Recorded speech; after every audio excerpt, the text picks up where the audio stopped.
It's that time of the year where we begin to pile mountains of food on our plates and gorge ourselves into gluttony.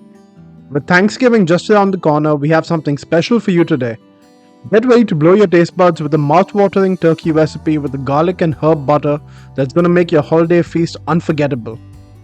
Before we dive into the details, make sure to hit that subscribe button and ring the notification bell so you won't miss any of our scrumptious recipes. Let's get cooking. Gonna need 225 grams or 2 sticks of room temperature unsalted butter. For the herbs, I'm using a blend of rosemary, thyme, and sage for that aromatic kick. Don't be shy with the seasoning, we want those flavors to penetrate every inch of this bird. Combine all of your herbs together and with the help of a knife, give these a rough chop till you have these minute granules that are going to lend their flavor into the butter. Set aside your herbs and grab a bowl and place 2 sticks of butter into it.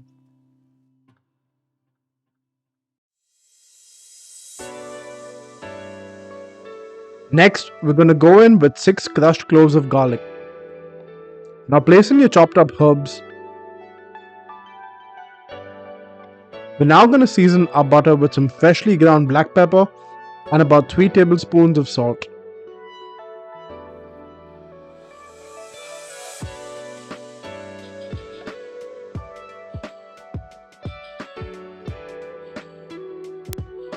Now grab a spatula and combine your herbs and garlic with the butter, mixing it thoroughly till all the herbs and garlic are evenly distributed with it. After a couple of minutes of mixing, we have the perfect garlic and herb butter. If you wanted the perfect garlic bread, put this on some bread and slide it into the oven. But we're going to save it for the turkey. Time to prep the turkey. I like to use a sheet tray for the prep as opposed to placing the turkey on the butcher block. I'm trying to avoid that salmonella and cleaning up is a pain too.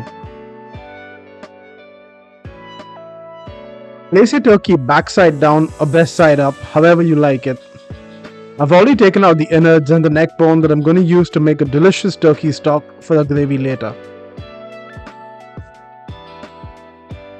You see this extra layer of fat hanging out the backbone? Yeah, that stuff is inedible and disgusting but does have a ton of flavor. So I'm going to cut that off and use it for a stock later too.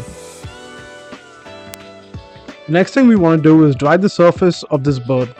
Grab a paper towel and wipe out any excess moisture on the surface. Moisture is the enemy of crispy skin and we want to dab that stuff out.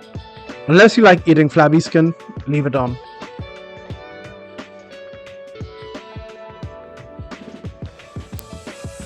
Next, we're going to separate the skin from the meat in order to shove our butter into it. So with the help of your hands, slowly slide your hands in, separating the skin from the meat while creating these little pockets. Try and penetrate as close to the legs without tearing any of the skin. As you do this, you're going to feel something like a seam that attaches the skin to the middle of the breastbone. With the help of your fingers, try and break that seam. It can get a little slippery, so be careful. Once we're done, grab close to 2 tablespoons of the butter mixture and place it below both sides of the breast, trying your best to spreading it evenly.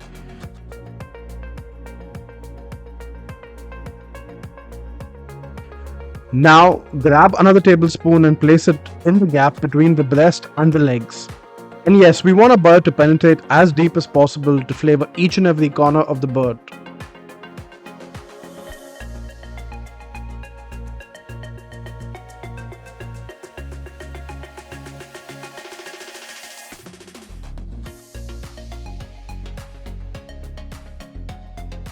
Lastly, grab any remaining butter and apply it all over the turkey, including the outsides of the legs and the wings.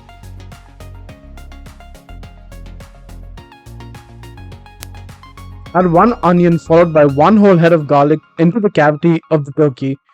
Feel free to add a lemon too. Before we get cooking this, it's imperative that we tie up the legs tightly to ensure an even cook. Simply grab some butcher's twine and wrap it around the feet and tie a double knot to prevent it splitting.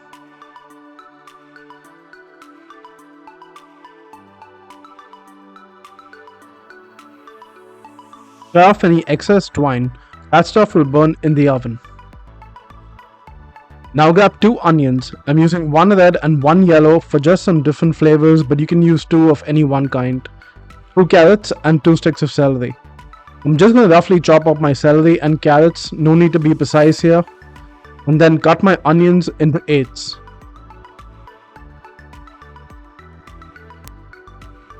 Grab your roasting tray and then take off the grill. Dump in your chopped up celery, onions, and carrots and spread them in an even layer. Now place your grate back on the tray and place your bird on the grill. Let's tuck in both the wings below the backbone.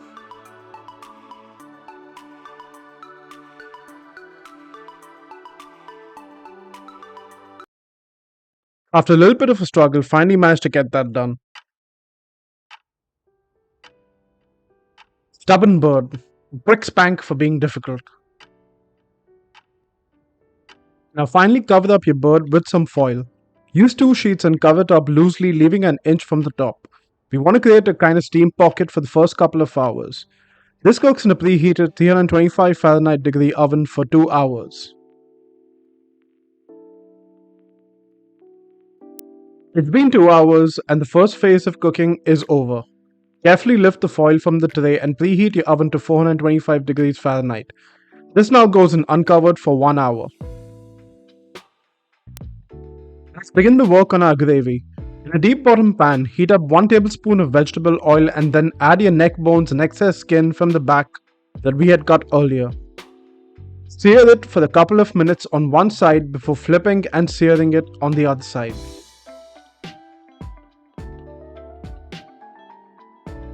Now add in 3 cups of homemade or store-bought chicken stock.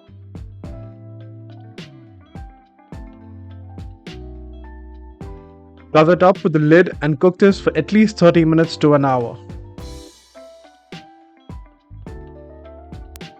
After about 45 minutes, my stock is now done. We're gonna drain this through a sieve into a jar and set it aside for now. It's been 1 hour and our turkey is now out of the oven. And you can see it has developed this gorgeous crispy crust on the outside with all the caramelized butter and herbs adding a gorgeous brown color. Carefully remove the grill that holds the turkey and set it aside. This should rest for at least 25 to 30 minutes for the meat to absorb the juices back before we carve into it. In the meanwhile, look what we have left in this tray. All of these remaining bits is worth its weight in gold in terms of flavor. We have all of these veggies that have absorbed all the drippings from the turkey and the melted butter and the fond at the bottom that we're going to use to make a delicious gravy. Grab a bowl and place a sieve in it. Pour in all of the juices and the vegetables into the sieve. Then, with the help of a back of a spatula, press and squeeze out as much juice as you can from these vegetables. After about 5 minutes of this, we have all of the concentrated flavor and the good stuff in this bowl, which we will be adding to our gravy, and it's going to add so much flavor.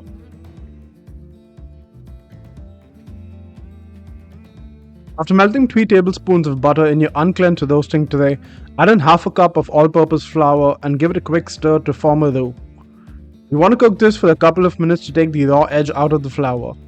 Add in more flour if you like a thick gravy, but this will thicken as we cook and reduce it.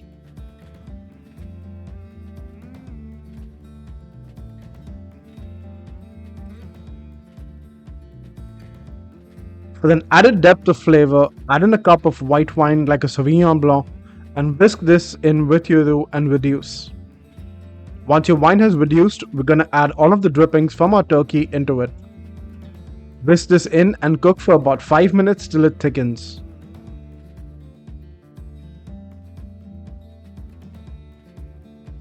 I also added about 5 to 6 cloves of the garlic I had inserted into the turkey for some additional flavor.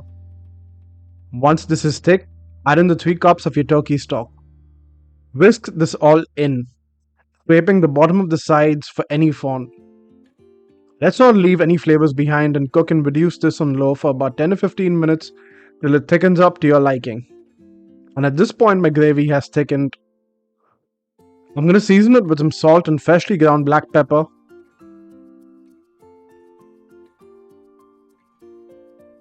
Give it one final whisk and then pour all of this into a serving jar.